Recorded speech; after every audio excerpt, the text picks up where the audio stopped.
Mi nombre es Gilbert Pacheco Galvis y les doy la bienvenida a nuestro segundo podcast del Consultorio Jurídico Radial de la Universidad Militar Nueva Granada, en donde presentaremos un resumen de nuestra emisión radial del día martes 28 de abril, que se tituló Medidas adoptadas por el Gobierno con ocasión al estado de emergencia frente al régimen de arrendamiento y servicios públicos. En esta ocasión nos acompañó el estudiante Carlos Fabián Hoyos Acosta. Tuvimos dos profesores invitados, el profesor Gabriel Darío Hernández Maecha y el profesor Cristian Camilo Cerrato. También nos acompañó el doctor Gonzalo Mulano Salcedo, el doctor Rosenberg Sierra Ávila y el profesor Gilbert Pacheco Galvis, quien les habla. En nuestra emisión radial se trataron dos temas estrechamente relacionados: la renta mensual de arrendamiento y la prestación y pago de servicios públicos domiciliarios en época de pandemia. Buscamos responder las siguientes preguntas. ¿Cuál es el alcance de las medidas adoptadas por el Gobierno Nacional en materia de arrendamiento de vivienda urbana?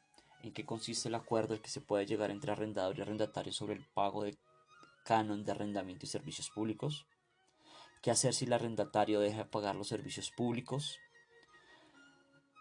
Si llegase a tener suspendido un servicio público o si me lo cortaran por falta de pago, ¿deben reconectarlo durante la cuarentena? ¿Qué subsidios se han creado para los Estados Unidos en materia de servicios públicos?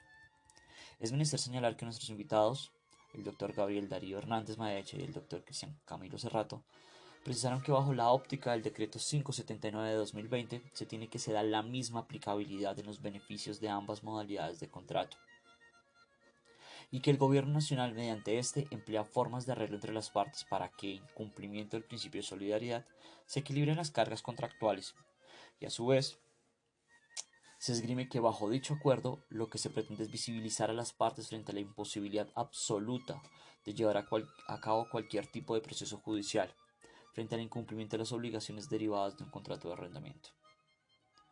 Frente a los contratos que venzan su plazo en época de pandemia, se entenderá en vigencia del decreto 579 de 2020, prorrogados hasta el 30 de junio del año 2020 o hasta que termine el estado de emergencia si se llegase a prorrogar. Por lo anterior, no se podrá solicitar la restitución, pese a que se haya preavisado en legal forma si llegase a coincidir con la fecha de estado de emergencia.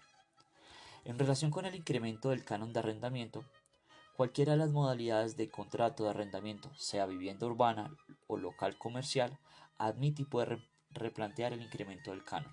En otras palabras, se puede negociar el incremento entre las partes, pero el decreto señala que no se pueden establecer incrementos. Es importante precisar que el decreto no menciona nada sobre el posible cobro a futuro del valor congelado. Esto genera un área gris para la interpretación de las partes. Del incremento del canon de arrendamiento se comentó que en lo relacionado a los intereses de carácter moratorio, estos se encuentran prohibidos por el decreto 579 de 2020.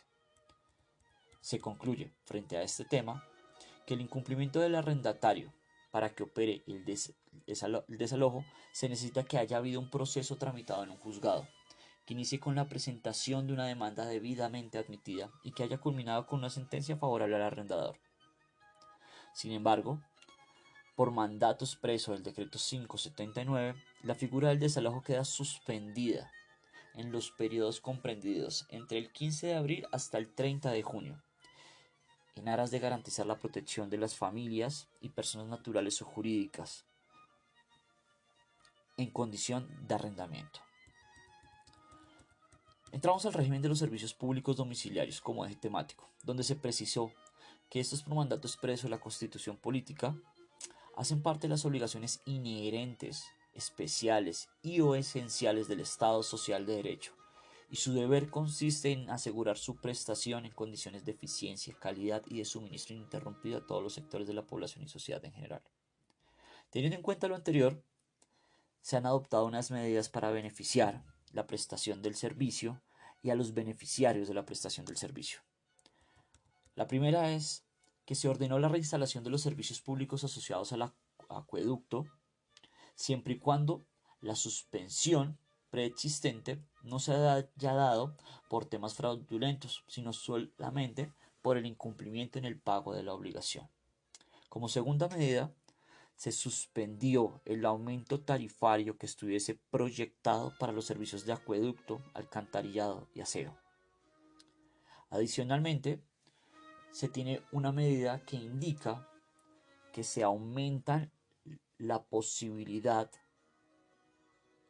del valor subsidiado de los servicios públicos domiciliarios para los estratos 1, 2 y 3. Esto siempre y cuando la entidad territorial, y entendamos por entidad territorial el municipio, tenga la capacidad económica de solventar ese subsidio adicional, el cual para el estrato 1 podrá llegar hasta el 80%, para el estrato 2 hasta el 50% y para el estrato 3 hasta el 40%.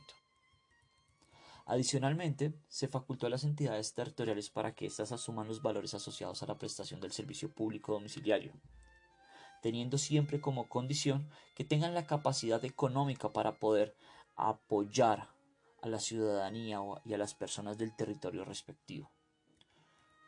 Por último, se indicó que había un beneficio para el pago diferido de los valores facturados o medidos en la época de emergencia. Pero estos pagos diferidos van a depender de la estratificación social y del tipo de consumo. Entonces, a manera de resumen, si el servicio es domiciliario y el servicio es para los estratos 1, 2, 3 y 4, el no pago del servicio inmediatamente va a significar que se está aceptando el pago diferido de las obligaciones. Para los estratos 1 y 2 va a ser correspondiente a 36 meses. Para estratos 3 y 4 de 24 meses.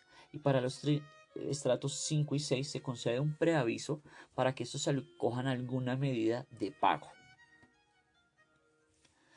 De igual manera, sucederá para las entidades o para las empresas industriales o para el servicio domiciliario de servicios públicos que esté asociado no a un consumo residencial sino a un industrial. Aprovechamos este espacio para recordar nuestros canales de acceso y contacto, donde podrán allegar sus dudas, solicitudes, aportes y sugerencias por medio de correo electrónico a la dirección consultorio.virtual@unimilitar.edu.co y consultorio.jurídicoradial@unimilitar.edu.co.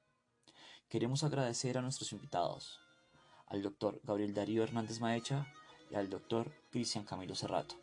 A nuestro estudiante Carlos Fabián Hoyos Acosta por su participación y análisis de los temas propuestos. A la estudiante Cindy Liliana Sierra Nova, quien con su trabajo gráfico da un salto de calidad a nuestro material de comunicación. También a nuestra estudiante María Paula Torres Urbina, por el excelente informe que ha servido de base para el presente podcast. Y al señor Elmer Alonso Gutiérrez Vargas, de la División de Publicaciones, Comunicaciones y Mercadeo de la Universidad Militar Nueva Granada, quien nos asistió y apoyó a la transmisión del consultorio jurídico radial de la UMNG. Como fondo musical, se tuvo en cuenta una selección de conciertos en violín de Vivaldi. Gracias.